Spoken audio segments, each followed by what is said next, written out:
Air traffic controllers at Orlando International Airport are starting to feel the pinch of the government shutdown.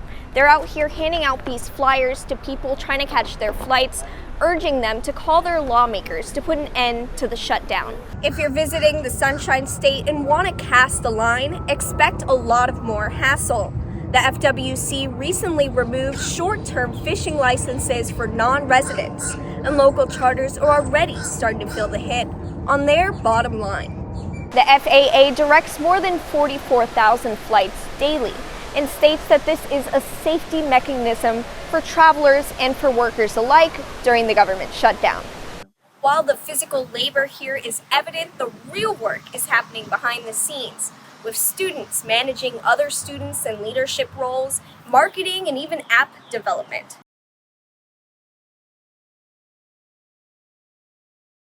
Audubon Park has been known as Orlando's Garden District for a while, but Audubon Park Church here has been here for a decade, upholding the reputation of community gardening with fleet farming. But according to the city, what looks like a community garden to some neighbors qualifies as a corporate yard under code enforcement. At Audubon Park Covenant Church in Orange County, they grow everything from dinosaur kale and garlic to onions and chives. This is kale. It makes great kale chips. For over a decade, Audubon Park Church has hosted Fleet Farming, a program with nonprofit Ideas for Us, leading swarm rides, biking to micro farms to feed their community. The reality is we're in a very unique situation. The church is in the middle of houses, surrounded by houses in the middle of a neighborhood. Very unique. I love it. It's a gift. But it also makes it a challenge in these sorts of situations because two pieces of code are running against each other. It's a matter of commercial and residential code. Built and established in 1954, the church was the first building in the planned neighborhood. City officials initially flagged the site as a corporate yard in late January due to outdoor stockpiles and commercial vehicles. But the church is now proactively seeking a conditional use permit to expand program goals. They really expanded the use and had a lot of outdoor uses. They didn't used to do that. They just met at the church and then they serviced the community. Now, if you start to put a lot of outdoor uses, which are specifically illegal in a residential zoning district, you need to address those concerns. City of Orlando records show neighbors have filed complaints using the technical term of a corporate yard. However, the church's planner argues the farm uses less than 10% of the land, making it a legal operation. I mean, as the city themselves stated, we predate the city code. So they were like, you should really have a conditional use permit, but you predate the code. Both sides now await the April 21st hearing to secure the permit to protect their garden and the future of more sustainability projects. City officials are actively helping the church navigate between zoning rules, holding pre-application meetings to find a compromise. They've actually hired a volunteer professional planner that's familiar with their processes, and we've had great discussions with them about how to clean up the site appropriately and address some of the neighborhood's concerns. The Municipal Planning Board takes up the case April 21st. I spoke to Pastor Sarah Robinson, who told me she would be there continuing advocating for their conditional use permit for Audubon Park Church. In Orlando, I'm Kiara Velez, Spectrum News. If you're visiting the Sunshine State and want to cast a line, expect a lot of more hassle. The FWC recently removed short-term fishing licenses for non-residents, and local charters are already starting to feel the hit on their bottom line. Since November 7th, FWC removed online and phone sales for 3- and 7-day fishing licenses. The move leaves many tourists feeling taxed by the inconvenience. Instead of just making it simple online, they may just not want to do it, and they may not book with us. Captain Chris says the $47 annual pass is still easy to buy online, but the cheaper option now requires an in-person trip to a tax collector or FWC retailer, a major hurdle for his customers. I don't understand the reasoning from the state to do this, to create more barriers for someone to want to enjoy the great state of Florida. but obviously everyone that comes with us has it. The FWC said in a statement the statewide change keeps online sales streamlined for popular licenses, but many local charters fear the new hassle will scare off customers before they reach the dock. Captain AJ leads a freshwater charter. He led us inside and shared his issue on how freshwater is hurt more by the recent changes. He's already seen a loss close to 20% that hits him personally. My dad started this business way back in the 70s, and he got it for 40 years, and we've been doing this forever. But now it's even worse because now it's, they can't get it online anymore. So it's pushing people to do saltwater charters instead of freshwater. Still, both fresh and saltwater fishers in the community are hopeful the tourist industry will be protected, especially as guests turn into a new year with new rules and licenses. We abide by the law, even though it may be difficult and it may make the customer, take another 3 or 4 hour extra detour, having to wait in line and purchase a license and go through all this. I think the impact that we're going to see as guys is going to be further down the road. Now, all visitors should still plan to stay ahead of FWC compliance this season.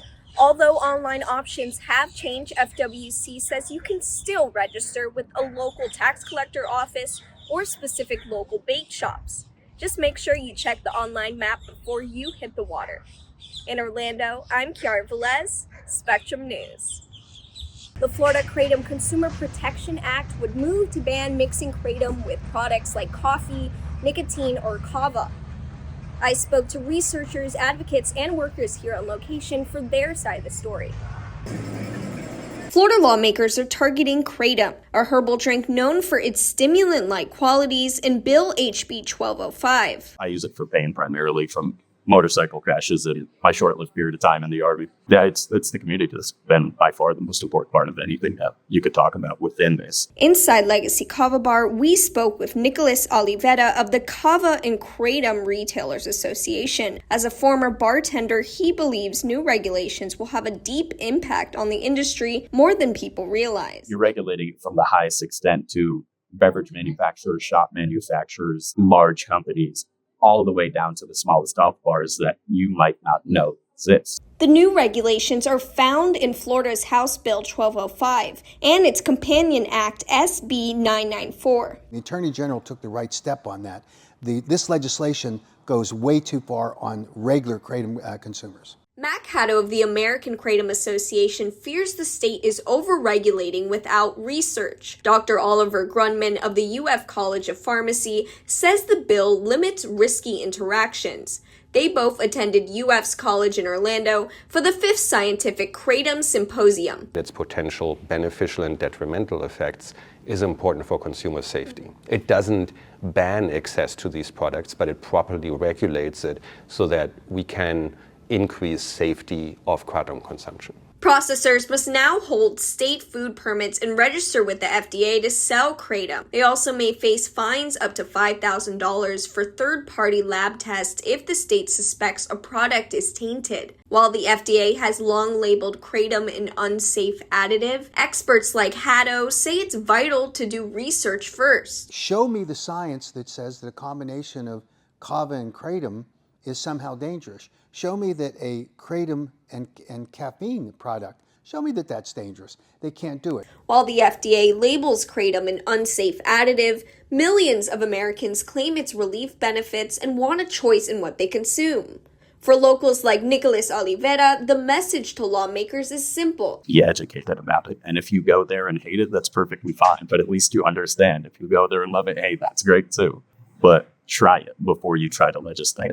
Lawmakers have not yet scheduled a final vote for HB 1205. If passed and signed into law, it would be effective July 1st, 2026.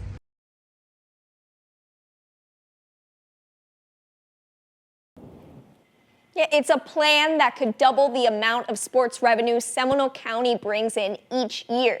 Today, leaders held a discussion about a huge indoor sports facility and the work to fund it. News 6's Mark Lehman is in Seminole County learning more about the project and its impact. Hundreds of people are lining up in Washington, D.C. for the chance to smell something rather unpleasant.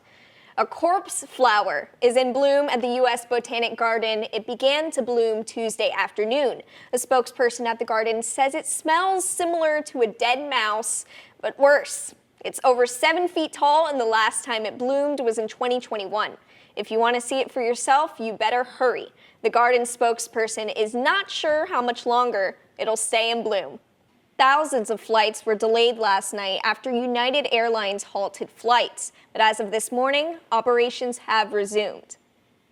The company says it was due to a technology issue. Though crews resolved the issue within just a couple of hours, flights already in the air were able to continue to their destinations. The group's stops impacted major United hubs, including Chicago, Denver, Houston, San Francisco, and Newark. Checking flight statuses for Orlando International Airport, some United flights are delayed about an hour or so. Students head back to school next week, but now healthcare providers are concerned for the coming school year. Black-owned businesses are making an impact at UCF's Market Day. The Charged Latino reporter Natalie Bermudez is giving us her take on how creativity and community is being brought to UCF. The University of Central Florida is one of the largest universities in the nation and also a leading university for international students.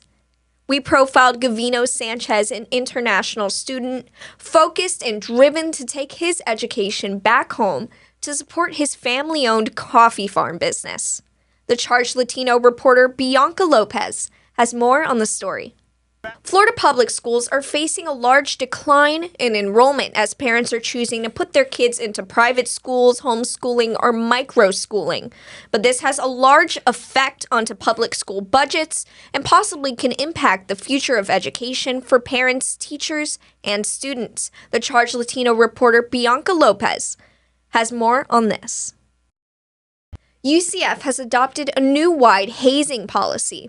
It centralizes the definition of hazing for groups and requires UCF to input biannual reports on hazing transparency. Anchor Brian Gonzalez was on campus and has more on the details of the policy.